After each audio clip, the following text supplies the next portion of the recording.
दोस्तों नमस्कार।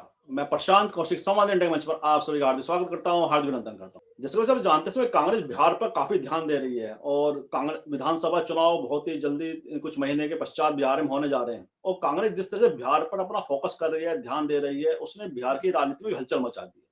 खास तौर से आरजेडी जो गठबंधन सहयोग गिरा है, वह भी लगातार इस विषय पर सोच रहा है कि कांग्रेस जो इतनी मजबूती बिहार के अंदर पैदा करने की कोशिश कर रही है अपने संगठन के अंदर, उसके आखिरकार किस तरह से परिणाम आएंगे और साथ ही जनता दल यूनाइटेड और बीजेपी की सरकार है उसकी भी चिंताएं लगातार बढ़ गई है कि कांग्रेस अगर मजबूती से चुनाव लड़ती है वहां पर तो कहीं ना कहीं बीजेपी जेडीयू गठबंधन को भी उसका कहीं ना कहीं उससे नुकसान हो सकता है। तो तमाम तरह की बातें बिहार में कांग्रेस के प्रदर्शन पर पिछले विधानसभा चुनाव के पश्चात कही गई थी और लोकसभा चुनाव में कांग्रेस ने मजबूती दिखाई अपनी, जिस तरह से उनके लोकसभा सांसद वहां चुन के आए और एक निर्दलीय सांसद पप्पू यादव को उन्हें खुला समर्थन हासिल है। तो तमाम तरह की राजनीतिक उठापटक बिहार के अंदर हो रही है। कांग्रेस ने जिस तरह से वहां प्रभारी बदले उसके पश्चात जो बिहार कांग्रेस के प्रदेश अध्यक्ष के ऊपर जो नई ताजपोशी उन्होंने की है राजेश कुमार के नाम की। राजेश कुमार राजेश राम से भी प्रचलित है वहां पर, क्योंकि फादर भी दिलकेश्वर राम भी वहां विधायक रह गए हैं, बड़े नेता कांग्रेस के कहे जाते हैं। ऐसे में राजेश कुमार के सहारे कांग्रेस ने दलित समुदाय को साधने की कोशिश की और पिछड़ा समाज जो दलित समाज है उसको बड़ी जिम्मेदारी कांग्रेस ने बिहार में दी है। तो जातिगत समीकरण को भी काफी हद तक इस डिसीजन से कांग्रेस के प्रभावित होंगे। तो तमाम तरह की राजनीतिक सरगर्मियां बिहार के अंदर इस समय है, तो बिहार में किस तरह की राजनीतिक दिशा और दशा आने वाले समय में होगी, इस पर चर्चा करने के लिए देश के बहुत ही वरिष्ठ पत्रकार इस चर्चा में शामिल है। उनका परिचय आपसे से करा देता हूँ। हमारे साथ हरिशंकर जोशी जी है, बहुत ही सीनियर जर्नलिस्ट है। बहुत बहुत स्वागत करता हूँ, बहुत बहुत अभिनंदन करता हूँ।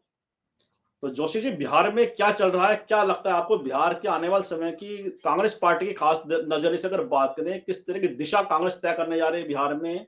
किस तरह संगठन को जो परिवर्तन बिहार के अंदर वे कर रहे हैं, प्रभारी बदलने के साथ अब उन्होंने कल प्रदेश अध्यक्ष भी बदल दिया बिहार का और दलित समुदाय के से जो विधायक हैं राजेश कुमार उनको उन्होंने जिम्मेदारी बिहार प्रदेश कांग्रेस की दे दी है। ऐसा कहा जाता है कि राजेश कुमार राजेश राम से ही प्रचलित है वहां पर, और क्योंकि उनके फादर भी दिलकेश्वर राम वहां विधायक रहे हैं और बड़े नेता दलित जगजीवन राम जी के पश्चात उनको दलित चेहरा एक बड़ा मानते थे वहां पर लोग। ऐसे में राजेश कुमार पे जो राजनीतिक विरासत भी उनके पास है उनके पिता की, तो कांग्रेस किस तरह से पूरे इस जो परिदृश्य बिहार का उसे बदलने के उसमें दिखाई देती है इस बार? देखिए, बिहार जो है इस वक्त चर्चा के केंद्र में है। सारे देश की निगाहें बिहार पर हैं और मौसम का अनुमान है कि वहां पर चक्रवात और ओलावृष्टि की संभावना है। मैं बिहार के मौसम का अनुमान देख रहा था, लेकिन राजनीतिक मौसम में भी खूब ओलावृष्टि और चक्रवात चल रहे हैं। तूफान मचा हुआ है, तूफान आया हुआ है। जब से कृष्णा अल्लावरू बिहार में गए हैं, तब से बिहार की तस्वीर जो है वो बदल गई है। पहले ही दिन उन्होंने कहा था कि बिहार में कांग्रेस टीम ए बन के काम करेगी, टीम बी बनकर काम नहीं करेगी। अब बड़ा अचरज हुआ था, क्योंकि ए टीम बी टीम जो है, आमतौर पर ओबीसी के लिए बी टीम इस्तेमाल किया जाता है और कुछ राजनीतिक दलों के लिए किया जाता है, जिसमें केजरीवाल को भी कहा जाता है, मायावती को भी कहा जाता है। तो उन्हें बी टीम बता दिया जाता है, जो वोट कटुआ पार्टी है। लेकिन कांग्रेस वोट कटुआ पार्टी नहीं है। कांग्रेस वहां की जड़ और जड़ों से जुड़ी हुई है, जमीन से जुड़ी हुई पार्टी है, रही है 1990 तक। 1990 तक उसका व्यापक जनाधार हुआ करता था, लेकिन ये जनाधार धीरे धीरे उसका क्षीण होता गया और लगभग समाप्ति के कगार पर आ गया। बिल्कुल मरणासन स्थिति में पड़ी हुई कांग्रेस के लिए पहले उन्होंने भक्तचरण दास को भेजा, लेकिन किन्हीं कारणों से दिल्ली हाईकमान जो है वो भक्तचरण दास की रिपोर्ट्स को कचरे की पेटी में डालता रहा। उन्होंने भी अनुमोदन किया था, प्रस्ताव भेजा था राजाराम के लिए कि उन्हें अध्यक्ष बनाया जाए, लेकिन वो प्रस्ताव किसी ने माना नहीं। अगर वो प्रस्ताव मान लिया होता तो बात तभी हो गई होती। लेकिन अभी क्या स्थिति है कि जो माफी चाहूंगा, दो बातें वहां हुई हैं। एक, अल्लावरू ने जिस तरह से कांग्रेस में एक नई जान फूकी है, संगठन को खड़ा करने की कवायद शुरू की है, और जिस तरह से वो कई जिलों की यात्रा की है, वो अध्ययन किया है उन्होंने ब्लॉक का, बूथ का। बहुत कुशाग्र बुद्धि व्यक्ति हैं और सबसे बड़ी बात है कि अच्छी हिंदी बोलते हैं और पिछड़े वर्ग से आते हैं। बहुत सारे लोग कहा करते थे कि वो एक ब्राह्मण को प्रभारी बनाकर भेज दिया है, एक ब्राह्मण अध्यक्ष है, लेकिन उन्हें मालूम नहीं था, उन्हें यह भी नहीं मालूम था कि कृष्णा अल्लावरू जो है वो बहुत अच्छी हिंदी जानते हैं, बोलते हैं, समझते हैं और वो अलग तरह से संगठन की बनाने की क्षमता रखते हैं। उन्होंने वो काम शुरू किया। उनके जाने के बाद खलबली शुरू ये हुई कि वहां पर जो भी जाता था, देखिए बिहार में 2 अध्यक्ष चल रहे थे कल रात से पहले, 2 अध्यक्ष नहीं, एक अध्यक्ष अखिलेश प्रताप सिंह थे, अखिलेश थे और डॉक्टर अखिलेश, और वहां पर दूसरे कांग्रेस के एक सुप्रीमो हुआ करते थे। वो सुप्रीम अध्यक्ष वो थे लालू प्रसाद यादव। तो लालू यादव को उन्होंने जो कह देते थे वही काम अखिलेश करते थे। टिकट वितरण हो, तमाम सारी चीजों में इन लोगों का अड़ंगा चलता था। कुल मिलाकर कहा जा सकता है कि कांग्रेस वहां से राबड़ी निवास से चल रही थी। ये खबरें हाईकमान के पास थी, लेकिन उनको एक ऐसा चेहरा चाहिए था जो विश्वस्त हो, कुशाग्र हो, संगठन बनाने की क्षमता रख सकता हो, सैबोटेज हो तो उसको मैनेज कर सकता हो और नए कार्यक्रमों को लागू कर कार्यकर्ताओं को बूथ स्तर तक सक्रिय कर सकता हो। तो कृष्णा अल्लावरू राहुल गांधी के बहुत निकट हैं और टीम राहुल का एक बड़ा चेहरा है, तो उनको उन्होंने वहां भेजा और उसके तत्काल बाद वहां पर कन्हैया कुमार को रिलॉन्च कर दिया गया। कन्हैया कुमार बिहार से आते हैं, भूमिहार हैं और अखिलेश भी भूमिहार हैं। तो ये आप देखिए कि हालांकि मैं बहुत अपोलाइज होकर कह रहा हूं कि कन्हैया कुमार भूमिहार हैं। कन्हैया कुमार वर्ण व्यवस्था और जाति व्यवस्था में कोई यकीन रखते नहीं हैं। वो एक प्रोग्रेसिव व्यक्ति हैं और इन छोटी बातों में, इन समाज को पीछे ढकेलने वाली बातों में, कुरीतियों में, इन सब चीजों में उनका यकीन नहीं है। तो उन्हें लॉन्च किया गया तो परेशानी अखिलेश को हुई और सबसे बड़ी परेशानी लालू को ये हुई कि जो भी कांग्रेस का व्यक्ति आता था वो पहले राबड़ी निवास में मत्था टेकने जाता था और फिर सीट ग्रहण करता था। कृष्णा अल्लावरू आज तक नहीं गए हैं। इसी बीच पदयात्रा का जब वो हुआ तो उन्होंने पदयात्रा के बाद उनकी बॉडी लैंग्वेज बदल गई। उन्होंने कुछ ऐसे बयान दिए जो अखरने वाले थे और वो कृष्णा अल्लावरू को भी अखरे, वो कन्हैया कुमार को भी अखरे, लेकिन उससे ज्यादा नोटिस उस पर दिल्ली में बैठे मल्लिकार्जुन खड़गे और राहुल गांधी ने लिया। यात्रा शुरू हुई तो 19 विधायक बिहार में हैं, लेकिन 19 में से एक विधायक वहां पर पहुंचा था। यात्रा के पहले दिन सिर्फ एक विधायक था और वो थे राजेश, जिन्हें अध्यक्ष बनाया गया है। इसके अलावा और कोई, आप समझ सकते हो इतनी बड़ी यात्रा शुरू हो रही है, नवंबर में चुनाव होने हैं, सारी तैयारियां हो रही हैं, नया प्रभारी आया है, राहुल गांधी मॉनिटर कर रहे हैं, उसकी पूरी टीम मॉनिटर कर रही है। उसके बाद वहां पर 18 विधायकों का न पहुंचना क्या दर्शाता है? इसका मतलब था कि अंदर कांग्रेस के चौखटों में, दरवाजों में दीमक लगी हुई है, वो दीमक कांग्रेस को चाट रही है। ये बात समझ में आ गई और वो जो बयान उनके आए, जैसे जिस दिन यात्रा शुरू हो रही थी तो एक पत्रकार ने पूछ लिया कि कन्हैया कुमार इसका नेतृत्व कर रहे हैं, तो उन्होंने तपाक से कहा इसका नेतृत्व कांग्रेस कर रही है, युवा कर रहे हैं, बेरोजगार कर रहे हैं। तो अखिलेश ने इस तरह का जवाब दिया, वो कन्हैया को कबूल करने के लिए तैयार नहीं थे। अब यहां तक ठीक थी, अभी और थोड़ा खिंच सकता था। ये तय था कि इनसे काम नहीं चलेगा बिहार के अध्यक्ष के तौर पर। कांग्रेस एक्टिव नहीं होगी क्योंकि उनका अंदर खाने विरोध भी है। कुछ उनके जो आसपास के लोग हैं और उनसे मिलना भी आसान नहीं बताया जाता है बिहार में। एक्सेस उनका उतना इजी नहीं है। एक जन नेता की जरूरत है बिहार में प्रदेश कांग्रेस को ताकत देने के लिए, वो अखिलेश कुमार में कहीं नजर नहीं आती थी। और उनके सारे निर्णय जो हैं वो ऐसा लगता था कि वो कोई थर्ड पार्टी ले रही है कांग्रेस के अलावा। भले ही लालू के रिश्ते बहुत मधुर हैं और लालू और सोनिया, लालू और कांग्रेस या राजद और कांग्रेस का बड़ा अटूट संबंध है। और मैं ये पहले बता दूं कि मैं ये नहीं सोचता हूं कि ये गठबंधन चुनाव तक या उसके बाद टूटने वाला है। ये नहीं टूटेगा, ये मजबूरी है, और मजबूरी में मजबूत गठबंधन रहेगा। ये दोनों की मजबूरी है और वैचारिक तौर पर भी ये जरूरी है। महागठबंधन बिहार के लिए, कांग्रेस के लिए और राजद के लिए जरूरी है। तो ये सारी चीजें वहां थी। इस बीच लालू यादव ने, जो खबरें आ रही हैं, और वो सोनिया गांधी को फोन किया और अखिलेश के लिए पैरवी की और कुछ बात की।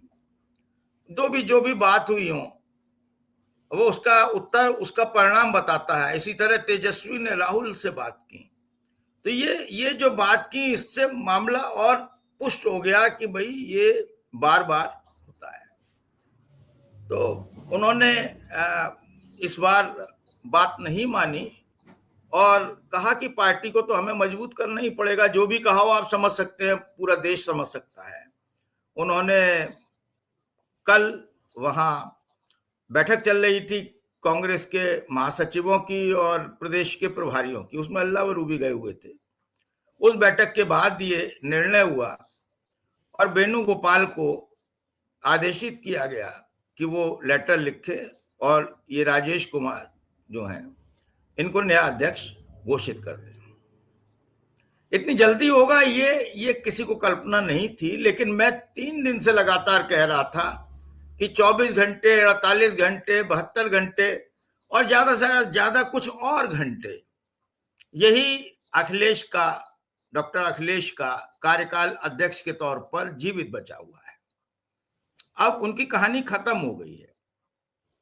तो अब अखिलेश के जाने के बाद क्या तस्वीर होगी, कैसे कांग्रेस करेगी। और दूसरा, अखिलेश के बेटे का आज एक ट्वीट आया है एक्स पर। उन्होंने लिखा है, जब नाश मनुज पर छाता है तो पहले विवेक मर जाता है।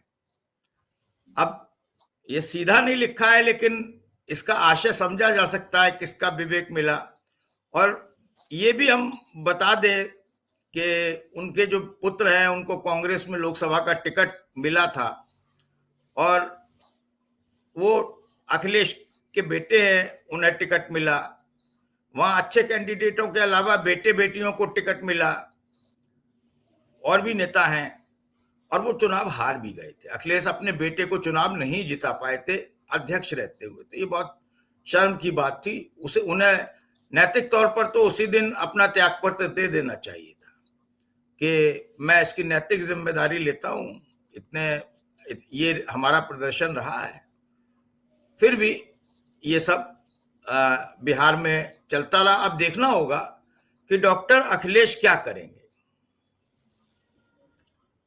कहा अंदर जो नैरेटिव चलाए जा रहे हैं वो ये है कि अब जीतन राम मांझी या चिराग पासवान जैसी पार्टी होकर रह जाएगी कांग्रेस। और दूसरी तरफ अलग तरीके के नैरेटिव हैं। लेकिन कांग्रेस ने जो यात्रा शुरू की है, उसमें जो युवाओं का जोश देखने को मिल रहा है, और एक एक करके जो संख्या तीसरे चौथे दिन आज बढ़ी, आज मोतिहारी में है यात्रा, तो वहां लगता है कि ये अपना संदेश देने में कामयाब है और अब नोटिस लिया जाने लगा है। और यात्रा बहुत महत्वपूर्ण होती है। जब दांडी यात्रा शुरू की थी तो गांधी अकेले निकल पड़े थे और पीछे फिर कारवां जुटता गया था। जब तक वो गंतव्य तक पहुंचे तो एक विशाल जनसैलाब था उनके साथ में। अभी इस यात्रा में राहुल गांधी को शामिल होना है। शायद 22 तारीख को, 20 का था पहले, वो वहां पर पहुंच रहे हैं। सूत्र बता रहे हैं कि वो 20 या 22 को वहां पर पहुंचेंगे।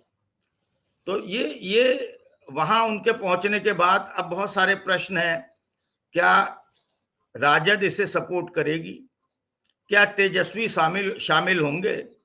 मैं नहीं समझता। लालू जो हैं वो बुद्धिहीन व्यक्ति हैं, मैं नहीं मानता।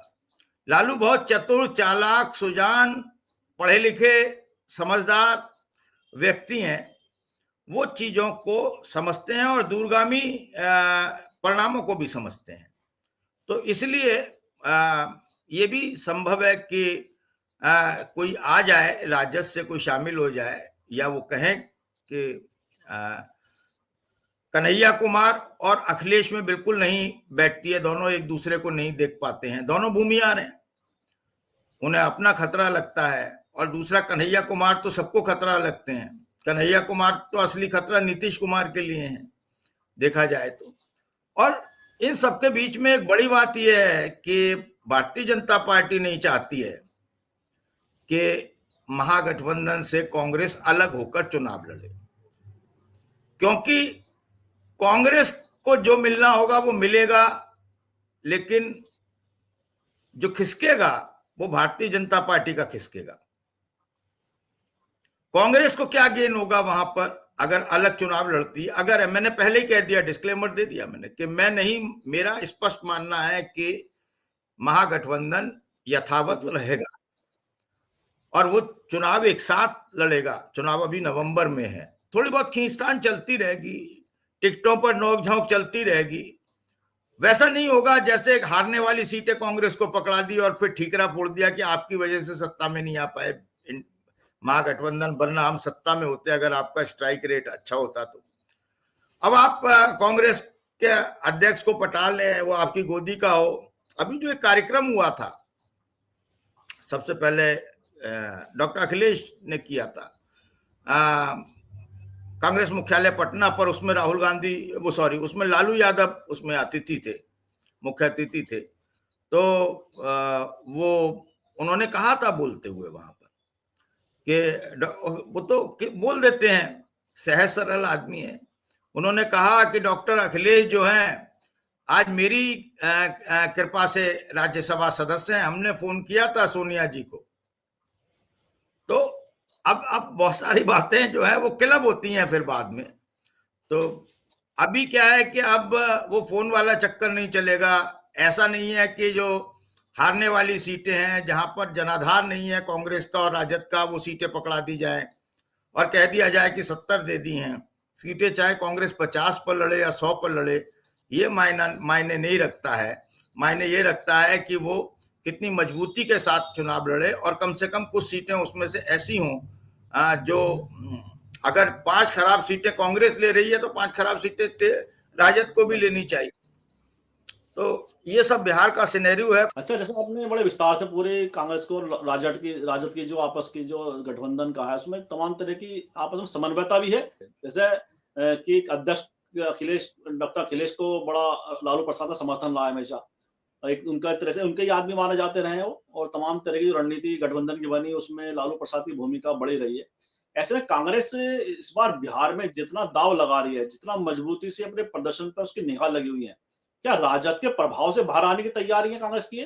क्योंकि तमाम इतने सालों के पश्चात भी कांग्रेस लगातार एक तरह से राजद के पीछे खड़ी दिखाई देती है पूरी आगे राजनीति के अंदर।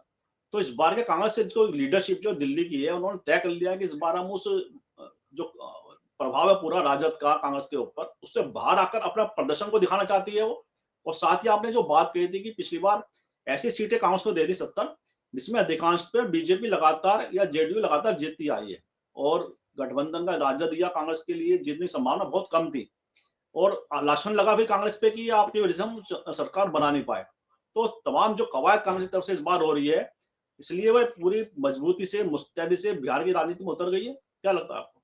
देखिए, ये राहुल की कांग्रेस है, ये नई कांग्रेस है, ये अलग तरीके से काम कर रही है। राहुल को दरअसल इतने दिन इसलिए लगे उभरने में क्योंकि कांग्रेस के छत्रप जो हैं वो बहुत शक्तिशाली हुआ करते हैं, वो शुरू से ही हुआ करते हैं, आज भी हैं।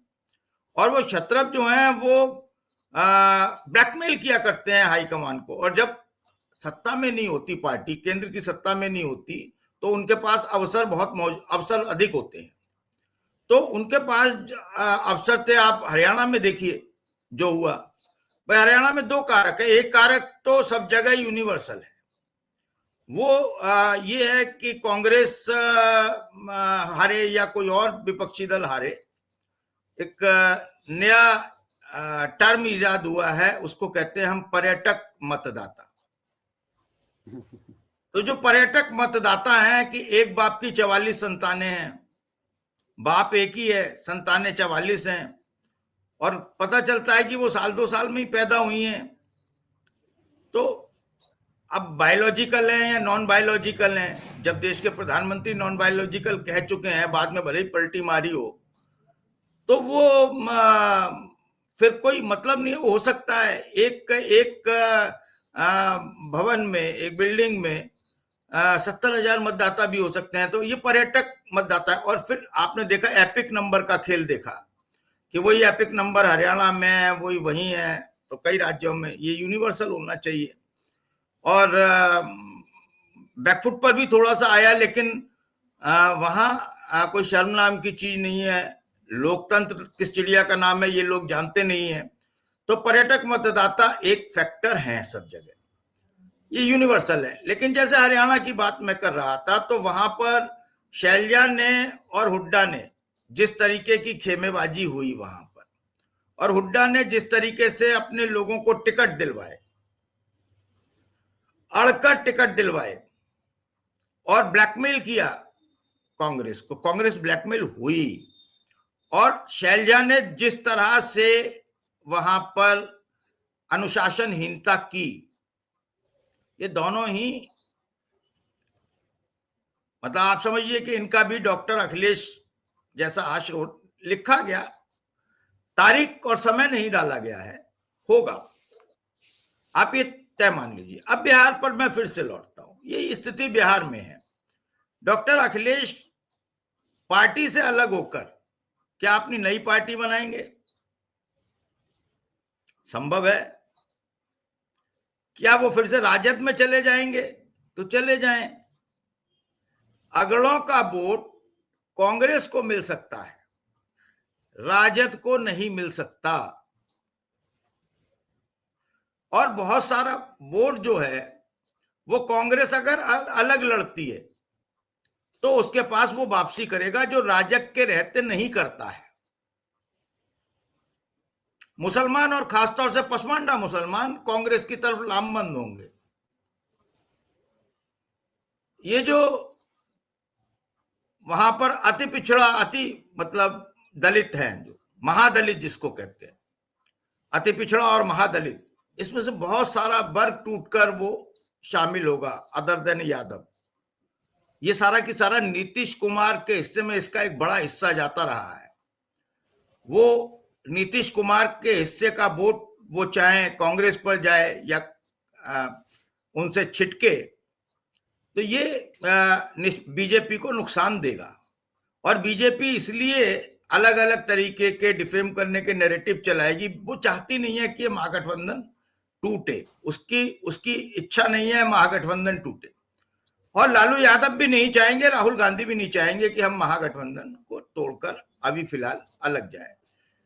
क्योंकि अगला चुनाव जो विधानसभा का नवंबर में है, उसमें कांग्रेस आला कमान चाहता है संगठन को मजबूती देना। और वो 1990 वाला जो कॉम्बिनेशन कांग्रेस का हुआ करता था, जिसमें अगड़े हुआ करते थे, यानी सवर्ण हुआ करते थे, दलित हुआ करते थे और मुस्लिम हुआ करते थे, ये वापस अपनी तरफ उसको जो इधर उधर छिटक गया है वापस लाना चाहता है। अब वो वापस कब आएगा? जब लगेगा कि कांग्रेस लड़ रही है, कांग्रेस खड़ी हो रही है, कांग्रेस वेंटिलेटर से बाहर निकल आई है, अब वो ऑक्सीजन पर नहीं है, अब वो ऑक्सीजन राबड़ी निवास से सप्लाई नहीं हो रही है, ये तंदुरुस्त होके इधर उधर इसने वॉक करना शुरू कर दिया है, तो वो धीरे धीरे करके कांग्रेस के पास उसका जो वोटर है, और कांग्रेस का एक और बात बता दूं, पूरे देश में उनका वोटर सोया हुआ है। उनके पास एक निश्चित प्रतिशत है वोटर्स का, 50 पार के जो वोटर है उनमें से वो कांग्रेस के साथ आज भी सहज है और वो ना निकले गुस्से में, वो वोट ही ना देने जाएं, लेकिन वो कभी भी भारतीय जनता पार्टी और आरएसएस की विचारधारा को पसंद नहीं करते हैं, वो वहां वोट देने नहीं जाते। 50 के नीचे के लोग हैं और फिर उसके बाद 30 के नीचे के लोग हैं। ये भाजपा की जो धर्म वाली अफीम है उसको फिलहाल चाटे हुए हैं।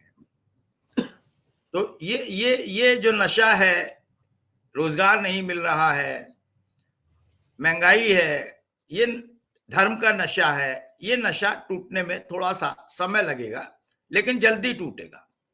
तो कांग्रेस वहां पर जो करने जा रही है वो संगठन को मजबूत करने जा रही है। संगठन मजबूत होगा तो सत्ता उस तो मिलेगी ही। सत्ता तो प्रसाद है, मेहनत का प्रसाद है। मेहनत से पहले आप संगठन बनाइए, संगठन बनाकर आप चुनाव लड़िए और फिर प्रसाद पाइए। आप सोचें कि मैं ना मेहनत करूं, एसी कमरे में बैठा रहूं और शेख चिल्लियों जैसी बातें करता रहूं और प्रसाद मेरे को भगवान दे दे, नहीं देंगे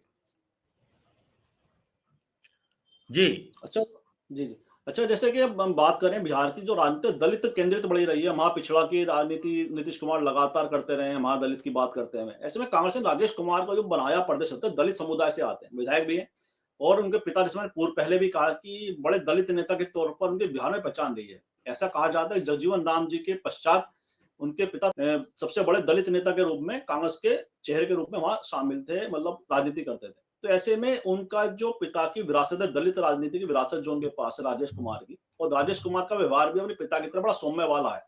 उनका व्यवहार से लोग प्रभावित हैं। तो उसका दलित समुदाय की, अति जो पिछड़ा दलित समुदाय है, उसको लेकर जो पूरी गोलबंदी है बिहार के अंदर राजनीति की, क्या कांग्रेस उसमें क्या मजबूती से अपना असर डाल पाएगी? देखिए, लगातार कांग्रेस जो है और राहुल गांधी संविधान की किताब हाथ में रखकर अपनी बात कर रहे हैं और उन्होंने संविधान की किताब पहली बार हाथ में ली और देश भर में जब रैलियों में वो लेकर घूमे और बाबा साहब अम्बेडकर को उन्होंने मान सम्मान दिया, सचमुच का मान सम्मान दिया, लोगों को लगा कि सचमुच का मान सम्मान। तो भारतीय जनता पार्टी 240 पर आ गई, 300 का सपना देख रही थी। उस नैरेटिव को आगे बढ़ाया है लगातार कांग्रेस ने और राहुल गांधी ने, और इसी तरह प्रयास चल रहे हैं। आपको याद होगा, आप राजेश को अभी अध्यक्ष बनाया गया है, लेकिन उससे पहले एक दशरथ मांझी को कांग्रेस में शामिल किया गया और बहुत सम्मान देके बराबर में बिठा के राहुल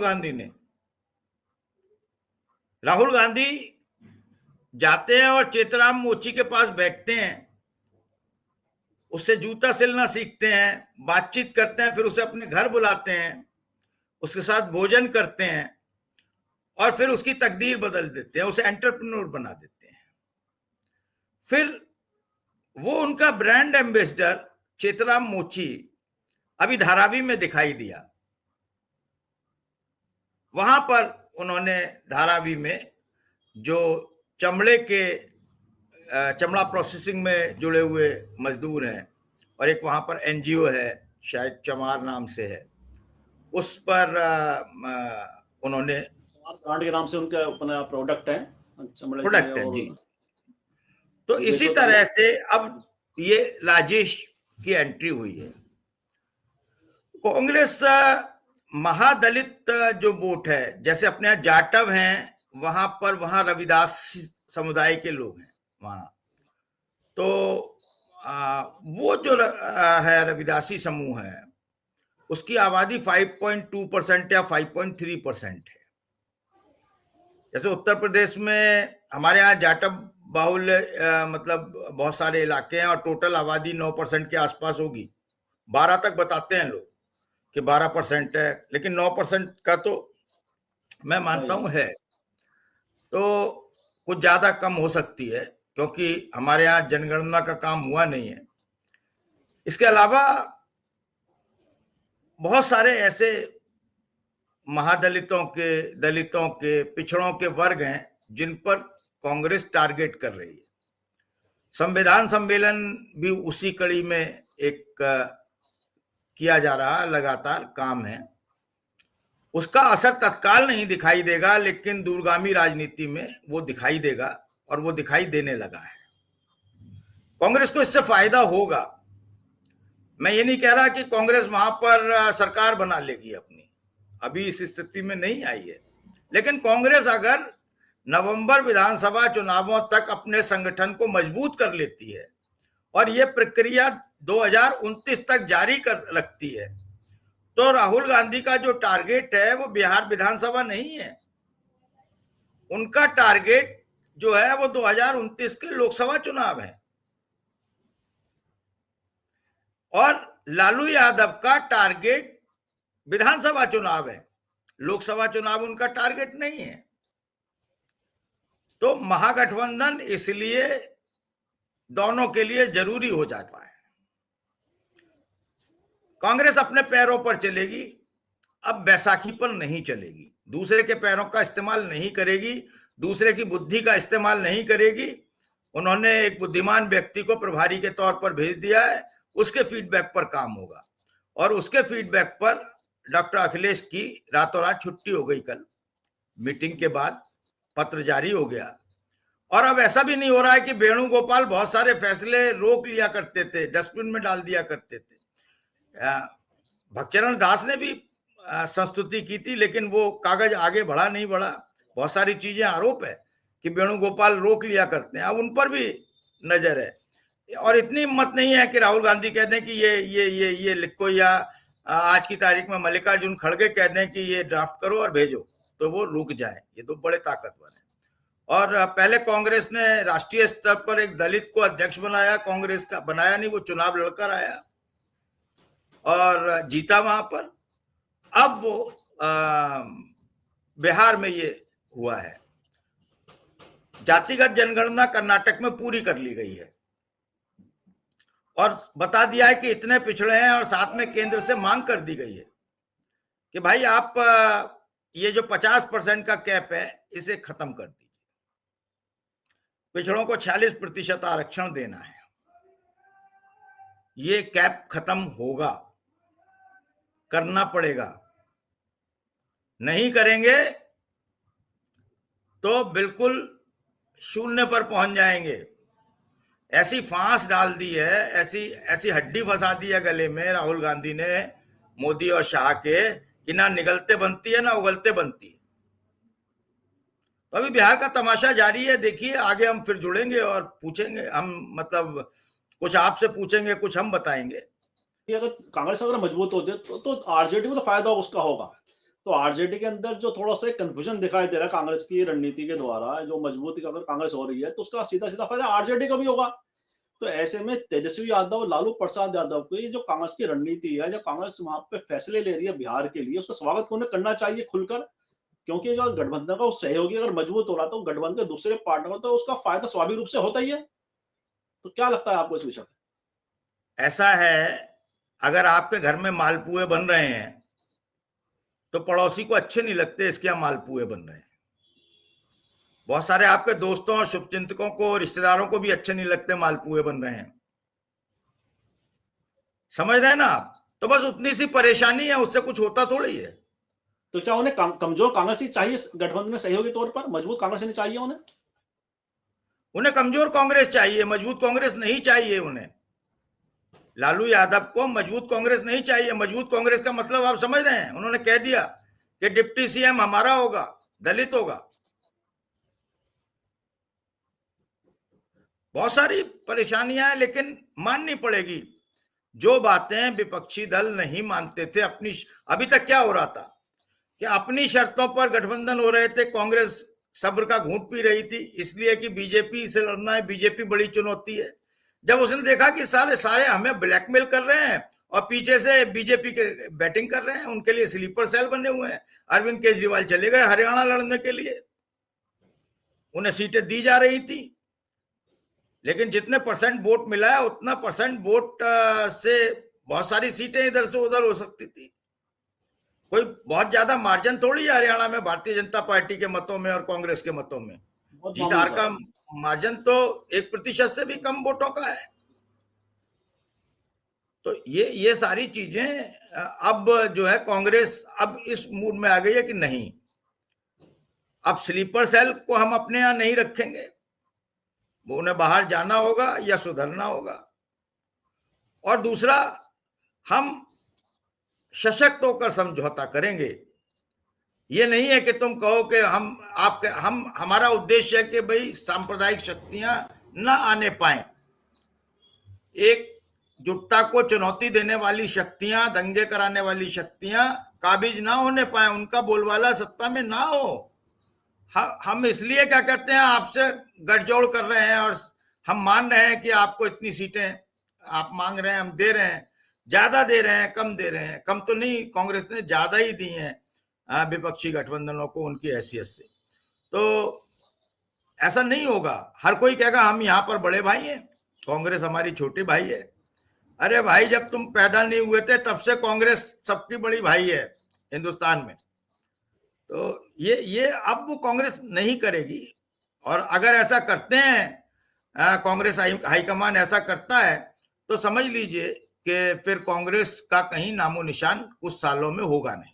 जी जी, बड़ी महत्वपूर्ण बात है आपने कही। और पूरी जो बिहार का जो परिदृश्य है राजनीतिक रूप से, उसको बड़ा आपने परिभाषित किया है। और कि जिस तरह से राजनीति बिहार के अंदर हो रही है, उसने कांग्रेस की जिस तरह तैयारी भी है, उससे कहीं जो सत्ता पक्ष है उसकी तो बेचैनी बढ़ी गई है, साथ ही आरजेडी के अंदर भी कहीं ना कहीं बेचैनी है कि कांग्रेस अगर मजबूत होती है तो कहीं ना कहीं भी अब ज्यादा सीटों की भी बात करेगी, और तमाम तरह की दूसरी जो गठबंधन में तमाम तरह की जो बातें होती हैं उसका भी उस पर असर दिखाई देगा। और इन्हीं बातों के साथ इस चर्चा को विराम भी देते हैं। और आपने जिस तरह से पूरे बिहार की राजनीति को परिभाषित किया है, मुझे विश्वास है हमारे दर्शकों को चर्चा जरूर पसंद आएगी। और मैं आपका भी बहुत बहुत आभार व्यक्त करता हूँ कि आपने हमारे दर्शकों में समय निकाला। बहुत बहुत धन्यवाद आपका। और मैं आपसे आग्रह करता हूँ इस वीडियो को लाइक करें, शेयर करें, कमेंट करें, साथ ही संवाद इंडिया चैनल को सब्सक्राइब, साथ बेल आइकन जरूर दबाएं, जिससे संवाद अपडेट आपको समय से मिलते रहे। आप सभी का बहुत बहुत धन्यवाद, बहुत बहुत अभिवादन।